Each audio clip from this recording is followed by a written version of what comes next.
રહ્યા છો Bharat times news. લોકસભામાં ચૂંટણી પૂર્વ ગુજરાતની ભરૂચ બેઠક ચર્ચાના કેન્દ્ર સ્થાને છે। એક તરફ ચૂંટણીમાં કોંગ્રેસનું પત્તું કપાયું છે તો હવે ભારતીય ટ્રાઇબલ પાર્ટી ભાજપમાં સમાવી લેવા પ્રયાસ ચાલી રહ્યા છે।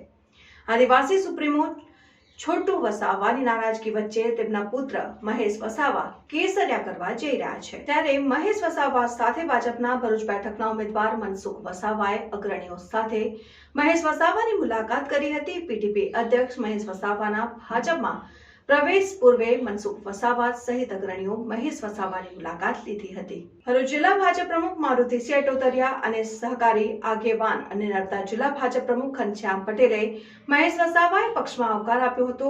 11 માર્ચ કમલમ ખાતે ભવ્ય કાર્યક્રમમાં મહેશ વસાવા કેસરીયો ખેસ ધારણ કરી શકે છે। આ ઉપરાંત પીટીપીનું ભાજપમાં વિલીનીકરણ થઈ શકે છે। જોતા રહો ભારત ટાઈમ્સ ન્યૂઝ।